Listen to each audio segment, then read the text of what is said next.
snow was falling in heavy wind-driven sheets across Michigan Avenue, turning Chicago's heartbeat into silence. At 11:47 p.m., a scream cut through the storm, a single terrified cry swallowed by the wind. A little girl stumbled into the street, her coat ripped her knees bare against the ice. Behind her, a woman's voice barked, "Get out, you're nothing but trouble." Then the door slammed, locking her out in the white blur of the blizzard.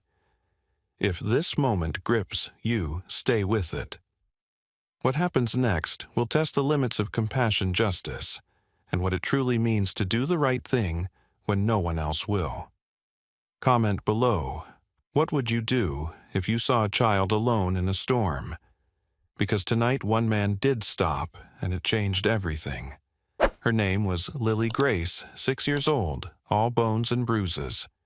She stood barefoot on the frozen steps of a red-brick townhouse near the Magnificent Mile, clutching a small stuffed rabbit whose seams were splitting open. Every breath came out as a cloud of pain.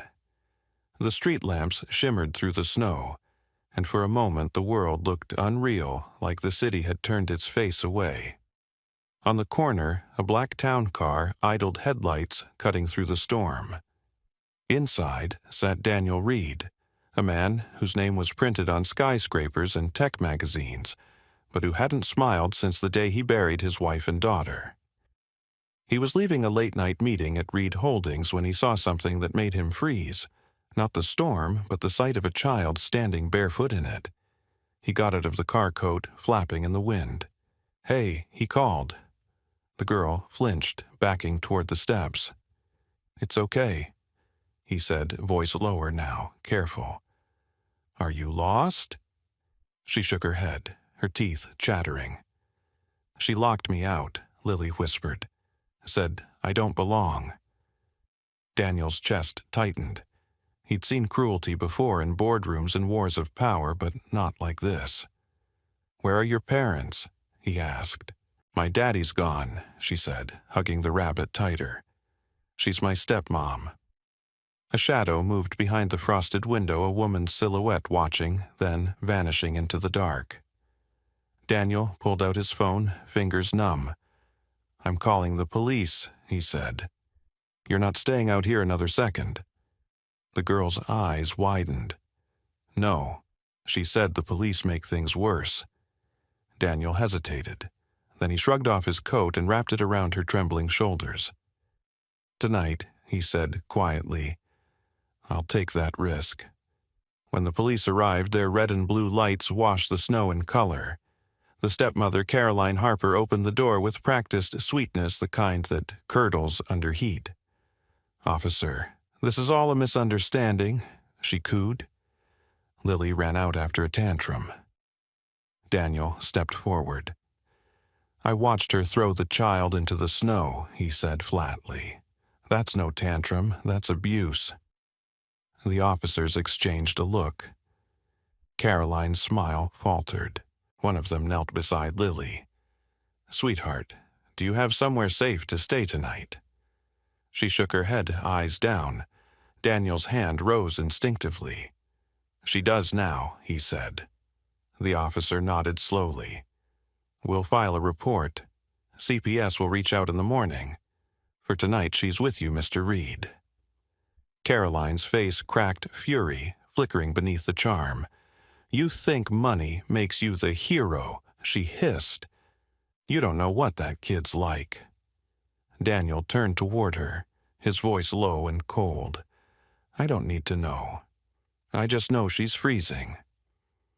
Then he lifted Lily into his arms and walked away through the swirling snow. In the car, the heater hummed and the city lights blurred by. Lily stared at her reflection in the window, tiny ghost-like, wrapped in a stranger's coat. "You're not mad?" she asked. "No," Daniel said, keeping his eyes on the road. "But I am angry, just not at you." She blinked at him. "You sound like my daddy." "Where is he?" Daniel asked. "Far away," she whispered. The drive to Daniel's townhouse felt endless. Chicago slept under a sheet of white, every street muffled and still. Inside the car, time seemed suspended between fear and something else, something that felt almost like hope. When they pulled up to his home on Astor Street, the grand iron gates creaked open, revealing a house that looked more like a museum than a home. Daniel carried her inside the marble floors, gleaming the air thick with silence. Mrs. Coleman, his longtime housekeeper, appeared in her robe, eyes wide. "Lord, have mercy," she said softly, taking in the scene. "Get a blanket," Daniel told her, "and cocoa, lots of it." Lily clung to his sleeve as Mrs. Coleman wrapped her in warmth. For a moment she looked like a child again instead of a survivor. Daniel knelt beside her. "You're safe now," he said. "Just for tonight, all right?" She nodded, eyes heavy with exhaustion. "You're not like her," she murmured. "You didn't look away." He almost said he knew what that felt like to be unseen, but stopped himself. Instead, he tucked the blanket tighter around her. Outside, the storm still howled, but inside the house began to breathe again. That night, as Lily slept on the couch by the fire, Daniel sat awake in the armchair across from her, the flames reflecting in his tired eyes. He didn't understand why this child this night had broken through his armor. Maybe it was the way she still clung to that torn rabbit, as if love could be stitched back together. Or maybe it was because for the first time in years he'd chosen to care. He whispered to the empty room, "You won't face another storm alone." And somewhere beyond the snow and sirens, a story was beginning, one that would test how far a man could go to keep a promise made on a frozen Chicago night. The storm had calmed by morning, leaving Chicago under a silent blanket of white. The streets outside Daniel Reed's townhouse were unrecognizable, buried beneath the night's fury. Inside, the air was warm but uncertain. Lily Grace, wrapped in one of Daniel's wool blankets, sat on the edge of a couch far too big for her, clutching her stuffed rabbit like it was the only thing left that still belonged to her. Her bare feet dangled above the rug, swinging nervously as her eyes darted from the flickering fire to the tall man across the room. Daniel had spent the night in the armchair opposite her, half awake, the firelight carving deep shadows across his tired face. He wasn't used to having company, certainly not a child, but something in him couldn't let her out of sight. Every time she stirred, he found himself glancing over, just to make sure she was still breathing. When Mrs. Coleman came in at dawn, her slippers brushing softly against the floor, she froze at the sight. "You stayed up all night?" she asked quietly. Daniel nodded, his voice rough. "Didn't seem right to sleep." She studied the little girl for a long moment before whispering, "Then I'll make breakfast for both of you." Lily watched her disappear into the kitchen, eyes wary but curious. "Is she nice?" she asked. Daniel turned to her. "Mrs. Coleman. The nicest person I know." He tried to smile, but it came out as a faint curve, unpracticed, unfamiliar. A few minutes later, the scent of coffee and pancakes drifted into the room. Mrs. Coleman returned with a tray, setting it on the low table in front of Lily. "Eat, sweetheart," she said gently. "You must be starving." Lily hesitated, glancing at Daniel as though asking permission. "Go ahead," he said softly. She took one cautious bite, then another, faster this time, her shoulders loosening with each taste. Mrs. Coleman watched her with quiet understanding. "You don't have to rush," she murmured.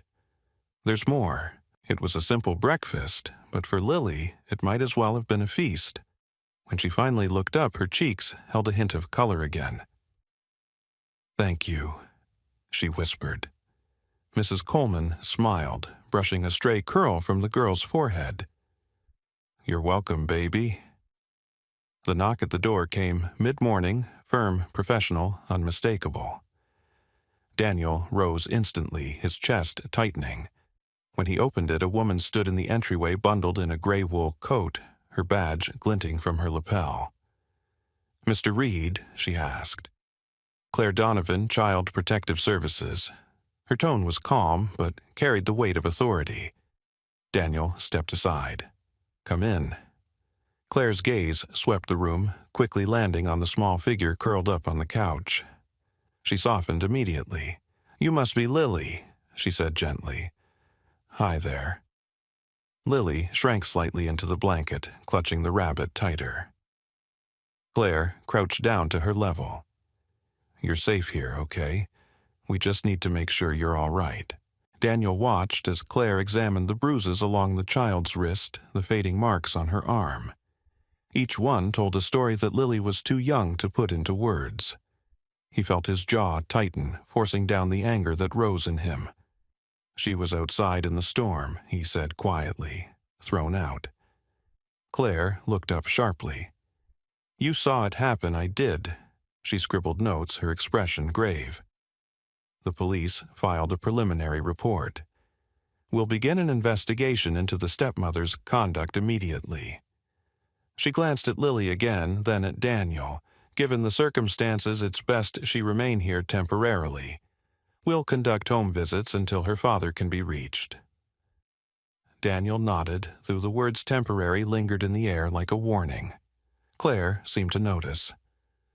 Mr. Reed, she said gently, I know this isn't something you planned for, but right now what matters most is that she feels safe. That's the first step. After Claire left, the house fell into quiet again. Lily was sitting near the window watching snow drift from the trees. Daniel approached slowly, not wanting to startle her. Do you want to call your dad? He asked. She shook her head. He's too far away. Aunt Caroline said he doesn't like calls. There it was again, that quiet resignation in her voice, too old for her age. Daniel exhaled. Well, Aunt Caroline won't be deciding things anymore, he said. You'll stay here for now. She turned toward him, uncertain. Just for now, he hesitated. For as long as it takes. Mrs. Coleman appeared beside them carrying a folded set of pajamas. These were my granddaughters, she said. They should fit. Lily's fingers brushed the fabric as if it were made of gold. Thank you, she whispered again, the words barely audible. It's all right, honey, Mrs. Coleman said softly. You're safe here. That afternoon, the warmth of the house began to seep into Lily's bones. She explored the edge of the living room, touching the piano keys one by one, startled by the sound each made. Daniel watched from his chair, a faint smile tugging at the corner of his mouth. You play? He asked. She shook her head. My daddy did, before. Her voice trailed off. He rose and sat beside her. Go on, he said. Try one. She pressed a key again, the note trembling in the quiet room. Then another. The tune was hesitant broken, but it was something. That's pretty good, Daniel said. You've got an ear for it. For the first time, she looked up at him without fear. Do you miss your family? She asked suddenly. The question caught him off guard. Yes, he admitted after a pause. Every day, she nodded solemnly. Me too. Evening came early. The sky dimmed to a soft gray, and the city outside seemed to disappear behind the frost. Mrs. Coleman prepared hot cocoa again, and Lily curled up on the couch with her rabbit and a blanket, eyes drooping, as the warmth filled her small frame.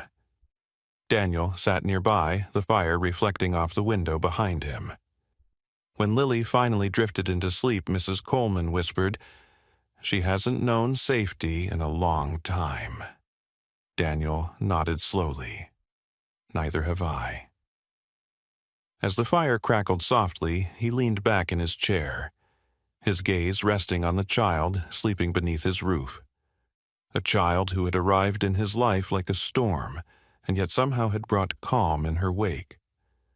For the first time in years, he didn't feel alone in that vast, echoing house. He didn't know what tomorrow would bring, the reports, the hearings, the questions, but he knew one thing with certainty. That little girl wasn't going back to the cold. By the end of that week, Daniel Reed's townhouse no longer felt like a refuge. It felt like a spotlight. What began as one man's act of decency had become something else, something public. News vans idled at the edge of Astor Street, their lenses glinting beneath the morning frost. Headlines rolled through Chicago's feeds: "Billionaire rescues abandoned child in snowstorm." For the city, it was a headline. For Daniel, it was a storm he hadn't chosen. Lily Grace remained sheltered inside, unaware of the noise beyond the gates. Mrs. Coleman kept her busy coloring books, warm cookies lessons in the kitchen. Routine keeps children grounded, she had told Daniel, and he'd agreed, though he wasn't sure who needed grounding more. He found himself pausing outside the doorway, listening to Lily's laughter echo faintly against the marble walls. It was soft, almost cautious, as if she didn't quite trust happiness yet. But the world outside wasn't nearly as gentle. Reporters questioned his motives. Gossip sites whispered about the reclusive widower replacing his late daughter. Even the local talk shows debated whether a man like Daniel Reed, wealthy, private, powerful, had any business caring for a child he'd found on the street. People will believe what they want. Claire Donovan had told him during her first follow-up visit. Your job is to stay steady for her. He'd tried, he truly had. But steadiness was hard when the phone wouldn't stop ringing. Attorneys, board members, journalists, they all wanted statements, explanations, assurances. The last thing Daniel wanted was to make this about himself, yet somehow it always circled back. Mrs. Coleman watched him pace one evening and finally said, "You can't fight whispers with words. Just keep showing them who you are." Later that week, Caroline Harper surfaced. She hadn't been seen since that night in the snow, but she returned now with fresh lipstick, a new coat, and a lawyer at her side. She stood on Daniel's doorstep, pretending warmth. "I think we've all overreacted," she said sweetly when he opened the door. "It was a misunderstanding." Her smile wavered when Daniel's expression didn't. "You left a child in a blizzard," he said flatly. "There's no misunderstanding about that." Her lawyer stepped forward. "Mrs. Harper is willing to cooperate with CPS. She simply wishes to see the child." Daniel's tone was ice, not without clearance, and then softer, but deadly sure you will not frighten her again. Caroline's eyes flickered anger first, then calculation. "You think your money makes you the savior in this story?" she hissed. "Wait until the world sees what kind of man you really are." When she left, Daniel closed the door and locked it, the echo of her words lingering like a chill that wouldn't leave. He wasn't naive. He knew she'd spin her story frame herself as the victim. The cameras would eat it up. The powerful man versus the struggling widow. People loved that narrative. And indeed, within days the networks picked it up. Interviews with neighbors who didn't see everything. Speculation about Daniel's motives. Old photos of his late wife and daughter flashed across screens, paired with sound bites that reduced tragedy to scandal. The weight of appearances was crushing, and Daniel could feel the walls closing in. Claire arrived again, one gray afternoon, her presence brisk but kind. She brought up dates. The investigation was ongoing. The stepmother's record troubling but not yet conclusive. Until her father returns, Claire said, "You remain her guardian under CPS supervision." Daniel nodded, though his jaw was tight. "And the noise outside," he asked. "Ignore it," Claire advised. "Children don't need heroes in the headlines. They need stability in the living room." That night, Daniel walked into the living room to find Lily at the piano again. Her small fingers pressed the keys softly, searching for the melody she'd been trying to remember. He leaned against the doorway, watching as she hummed the tune under her breath. "You're getting better," he said. She turned, startled, then smiled faintly. "It sounds nicer when you play," she said. He sat beside her, and together they stumbled through the notes, hesitant, imperfect, but true. When they finished, Lily looked up at him. "Why are people outside taking pictures?" she asked. The question hit him harder than the cameras ever could. "Because they don't understand yet," he said gently. "But they will."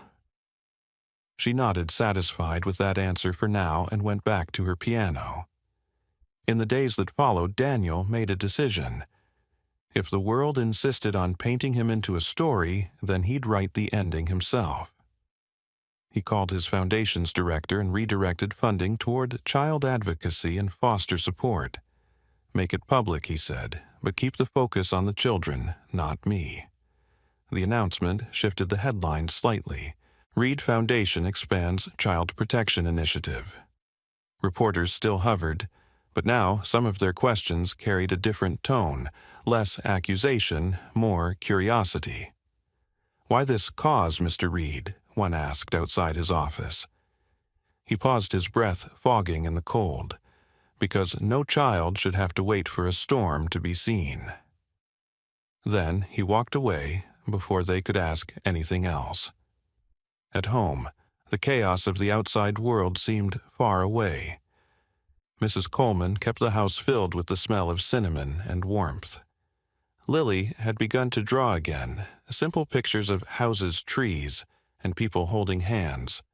One evening, she proudly handed Daniel a crayon drawing of the townhouse with 3 figures out front. "That's you and me and Mrs. Coleman," she explained. "It's our safe house." Daniel stared at the picture longer than he meant to. Safe. The word carried weight.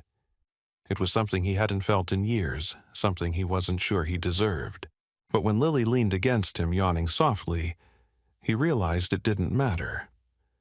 Safety wasn't about walls or wealth. It was about presence. It was about keeping promises when the world was watching and when it wasn't. That night, as snow began to fall again over the city, Daniel stood by the window, watching the streetlights glow against the white. The headlines would fade, the noise would die down, but the truth would remain. The girl who had been left in the snow was sleeping peacefully upstairs. The man who had once lived in silence was finally living with purpose. Outside, Chicago shimmered beneath its winter sky, a city of appearances and second chances. Inside on Astor Street, a quiet promise held steady against the storm. When the knock came, it was too early for reporters, too polite for police. Mrs. Coleman opened the door and froze. Standing on the front steps was a man who looked like he hadn't slept in days. His coat was wrinkled, his eyes bloodshot from travel, and in his trembling hand was a single piece of paper, a custody notice stamped with the state seal. "Is this where she is?" he asked. His voice cracked halfway through the question. "My daughter, Lily Grace." Mrs. Coleman didn't answer right away. She turned toward the staircase where Daniel had already appeared, one hand resting on the railing. He recognized the name before it was spoken. "You must be Ethan Grace," he said. Ethan nodded, his throat tight. "I got the call from Child Services this morning. They told me what happened." His gaze shifted past Daniel as if expecting to see his child standing right there in the hallway. "Is she safe?" Daniel's tone was measured. "She's upstairs, sleeping. She's safe." For a moment, Ethan just stood there, shoulders trembling, trying to hold himself together. "May I see her?" Daniel hesitated, studying the man. He saw the exhaustion, the guilt, the weight of too many missed calls and unanswered letters. Finally, he stepped aside. "She'll want to see you. But go gently. She's been through a storm inside and out." Ethan climbed the stairs quietly, his footsteps barely touching the carpet. At the top, he found Lily's door half open. Inside, she was sitting up in bed, still in her pajamas, a book in her lap. When she looked up, she froze. The silence stretched fragile as glass. "Daddy?" Her voice was a whisper, uncertain, as if the word itself might vanish. Ethan's breath broke. "Hey, sweetheart," he said softly. "Yeah, it's me." He took a slow step forward. Lily blinked, trying to decide if she should believe what she saw. Then, all at once, she dropped the book and ran. He caught her in his arms, holding her so tight he could feel her heart against his chest. "I'm sorry," he kept saying into her hair. "I'm so sorry I wasn't there." When Daniel passed by the doorway a few minutes later, he stopped. There was no need to enter. The scene spoke for itself, a man reclaiming something he'd lost, and a little girl remembering what love was supposed to feel like. Later, downstairs, Ethan sat across from Daniel at the kitchen table, hands wrapped around a mug he didn't touch. "I was working in London," he said quietly. "Caroline told me Lily was fine. She sent pictures messages, everything seemed normal. I thought—" He stopped shaking his head. "I thought she was loved." Daniel said nothing, letting the silence hold the truth. Ethan looked up. "You saved her?" Daniel's jaw tightened. "No, I just happened to be there. Someone else would have done the same." Mrs. Coleman, drying dishes by the sink, turned slightly. "No, Mr. Reed, most people wouldn't have stopped." The next few days blurred together in courtrooms and waiting rooms. Caroline Harper arrived at the hearing wearing pearls, and tears her lawyer spinning excuses that wilted under the light of evidence. The body cam footage, the police report, the photographs, they told a story she couldn't undo. When Lily entered the courtroom holding her father's hand, the entire room shifted. She didn't speak much, but when the judge asked if she felt safe with her stepmother, her answer was clear: "No, sir." The judge nodded gravely and turned to the attorneys. Claire Donovan presented the final report from CPS. Her voice was steady, factual, but her words carried weight. "Mr. Grace has shown full cooperation with the department, and his home has been verified as stable and appropriate. Given the circumstances, we recommend termination of Mrs. Harper's guardianship and full custody restored to Mr. Grace." Caroline's composure cracked. "You can't do this to me," she shouted, standing abruptly. "She's my daughter, too."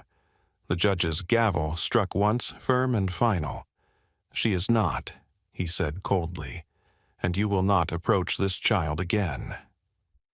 Outside the courthouse, the air was crisp, the snow long melted. Ethan crouched beside Lily on the steps. "It's over," he whispered. She looked up uncertain. "We're really going home?" "Yes," he said, "but only if you want to." She nodded, small but certain. "I do." Daniel stood a few feet away, watching them quietly. For the first time in months, he felt something like peace. Ethan approached him, extending a hand. "I don't know how to thank you," he said. "You don't owe me anything," Daniel replied. "Just take care of her." "I will," Ethan said, his voice thick. Then, after a pause, "Would you stay in her life? She talks about you, about Mrs. Coleman. She feels safe here." Daniel looked down at Lily, who was showing Mrs. Coleman her drawing, a new one, brighter than the last. "We'll always be here," he said. "She knows that." That evening, when they all returned to the townhouse for one last supper together, Lily asked if they could play the piano again. Daniel sat beside her as she pressed the first note. It was the same hesitant melody as before, but this time her hands were steady. Ethan stood behind them, smiling through tears. When the song ended, Lily leaned her head against Daniel's arm. "You and Daddy can both stay," she said sleepily. "You don't have to go." Daniel smiled faintly. "I'll always be close, kiddo, even when I'm not right here." Outside the city, lights reflected off the river like scattered stars. Inside, the sound of quiet laughter filled the house that had once known only silence. The storm had passed, but what it left behind was stronger than the wind that had started it all. Daniel stepped out onto the porch before turning in for the night. He looked up at the Chicago sky and thought of promises, the ones kept, the ones broken, and the ones made in moments when the world stood still. Somewhere inside, Lily slept without fear for the first time in a long while. and for Daniel Reed that was enough. Spring arrived quietly that year, the way forgiveness often does, without fanfare, without warning. The last of the snow melted from the curbs along Michigan Avenue, and the city exhaled after a long, bitter winter. The storm that had once defined everything felt distant now, though its echoes remained in the lives it had changed. Lily Grace woke early on that first warm Saturday sunlight pooling across her blankets. The house on Astor Street looked different in daylight, less like a fortress, more like a home. She padded downstairs barefoot, her small feet slapping gently against the polished wood floors. Mrs. Coleman was already in the kitchen, humming softly as she poured batter into a skillet. "Good morning, sweetheart," she said with a smile. "Your daddy's on his way, and Mr. Reed's in the garden pretending he knows how to prune roses." Lily giggled, clutching her stuffed rabbit a little cleaner now, one ear still crooked. "Can I help?" she asked. Mrs. Coleman handed her a wooden spoon. "You already are." Outside, Daniel Reed stood near the stone path, sleeves rolled up the morning sun, cutting across his shoulders. He heard the back door creak and turned. Lily ran toward him, her laughter as bright as the day. "Mrs. Coleman says you're hurting her roses," she teased. Daniel grinned. "She's right, but don't tell her that." He set the shears down and crouched to Lily's height. "How are you feeling, kiddo?" "Happy," she said simply. "It's not cold anymore." He nodded, eyes soft. "No, it's not." Ethan Grace arrived shortly after, carrying a paper bag filled with groceries, and the kind of smile that came from months of trying to make things right. The last court date had ended with final signatures and closure. Caroline Harper had been ordered into counseling and barred from contact. It hadn't been dramatic, just necessary. Justice, quiet and clean. "Morning," Ethan said as he stepped into the kitchen. "Smells like home in here." Mrs. Coleman chuckled. "That's the goal." Lily flew into his arms. "Daddy, Mr. Reed said I can help with the garden." Ethan kissed the top of her head. "You can help with anything you want." He looked at Daniel over her shoulder. "How's she doing?" "Better every day," Daniel replied. "School's ready to take her back next week. They're excited to have her." Ethan exhaled relief, flickering through his expression. "She deserves a normal life." "She'll have one," Daniel said. "You both will." After breakfast, they walked together down the block to the small community park. Lily skipped ahead, her braid bouncing, waving at the neighbors who'd begun to recognize her. A few people nodded to Daniel, some with gratitude, others with curiosity. He didn't mind the attention anymore. The whispers had faded into something quieter respect. At the park, Lily darted toward the swings. Ethan pushed her gently, each laugh a victory. Daniel watched from the bench, feeling something he hadn't felt in years, contentment without guilt. "You're staying for the recital next week, right?" Ethan asked, when Lily ran off to chase a butterfly. "Wouldn't miss it," Daniel said. "Mrs. Coleman says she's got real rhythm." Ethan smiled. "She does." "You gave her that piano, didn't you?" Daniel shrugged. It was sitting there waiting for someone to bring it back to life. Ethan studied him for a long moment. "You know she still asks if you're going to adopt her?" Daniel's eyes flickered with emotion. He didn't bother hiding. "She doesn't need another father," he said quietly. "She just needs all of us to keep showing up." That afternoon, as the sun climbed higher, they returned to the townhouse. A delivery van waited at the gate boxes labeled Reed Foundation Winter Relief Kits. Daniel signed the form and turned to Ethan. "We're starting a new project. Emergency kits for kids caught in winter crises. Blankets, gloves, prepaid phones, hotline cards. The small things that save lives when no one's looking." Ethan nodded slowly. "You're turning what happened into purpose." Daniel looked toward the garden where Lily was collecting petals in a paper cup. It's the least I can do. Later that week, the Gold Coast Community Center hosted a benefit for the new program. The hall was filled with volunteers, teachers, and families who'd once needed help themselves. At the front of the room stood a small upright piano. Lily sat before it, legs swinging, eyes wide, but determined. When she began to play, the room fell still. The melody was simple, the same one she had practiced in Daniel's living room through the hardest nights, but now it carried something new hope. The audience listened spellbound as her tiny hands turned memory into music.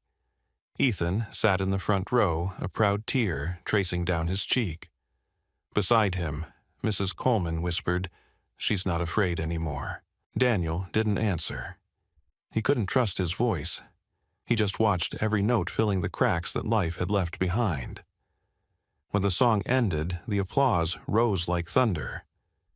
Lily looked up, startled, then smiled. "That was for everyone who helped me," she said softly into the microphone, "and for people still waiting for someone to see them." After the event, Daniel stood by the exit, shaking hands, thanking donors, deflecting praise. "You've changed lives," one woman told him. "No," he said gently. "She did. I just listened when she needed someone to stop." That night back at the townhouse, the city was quiet again. Daniel sat by the window, a mug of coffee, warming his hands. The piano still echoed faintly in his mind, mingled with the laughter from earlier. Mrs. Coleman had turned in, and Lily had fallen asleep with her rabbit tucked under her chin. Ethan lingered at the door, ready to leave. "You sure you're okay?" he asked. Daniel smiled. "I'm good, really good. You know," Ethan said, "it's strange. A year ago, we didn't know each other. Now, I can't imagine this story without you in it." Daniel's gaze drifted to the street outside where the city lights shimmered on the damp pavement. Sometimes, he said, the worst nights lead us exactly where we're meant to be. After Ethan left, Daniel walked upstairs and paused by Lily's doorway. She was fast asleep, her breathing steady, her face peaceful. For a moment, he stood there in the dim light, remembering that first night, the snow, the fear, the silence. Now there was only calm.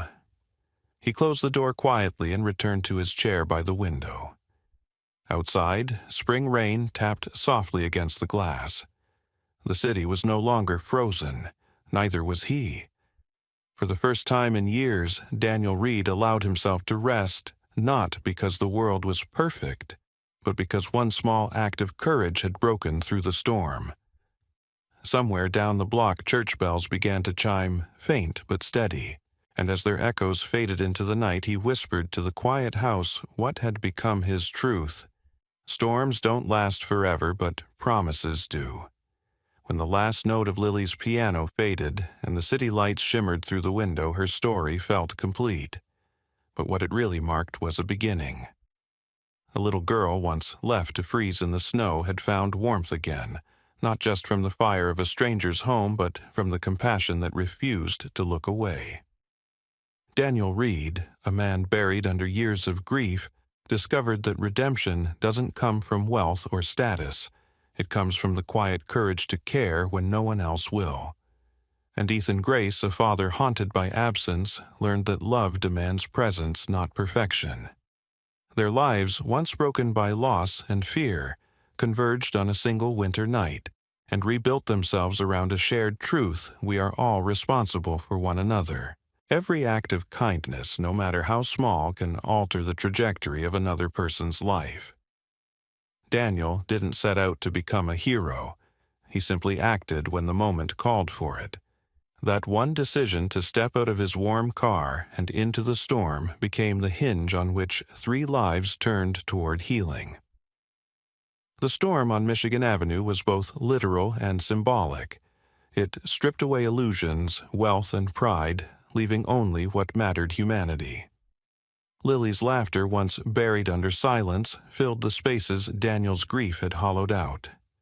Mrs. Coleman's wisdom grounded the chaos. Ethan's humility rebuilt the trust that had been lost, and together they proved that love isn't defined by bloodlines or circumstances, it's defined by choice. This story reminds us that storms are inevitable, but indifference is optional. We live in a world where people pass by suffering every day convincing themselves that someone else will step in. But what if we didn't wait? What if we all became the person who stops, who listens, who reaches out? You don't need to be a billionaire to change a life. You just need to notice the child in the storm, whatever form that storm may take. Apply this lesson today. Look around your own life, the colleague struggling quietly, the neighbor isolated by fear, the family member you haven't called in too long. Be the one who steps closer instead of turning away. Empathy is contagious. One act can ripple further than you'll ever see. And if this story moved you, if it made you feel something real, then don't let it end here. Subscribe to this channel, share this message, and help us keep creating stories that remind the world of what still matters: hope, courage, and the simple power of doing the right thing when no one else will. Your support gives us the strength to keep telling stories that warm hearts long after the storm has passed.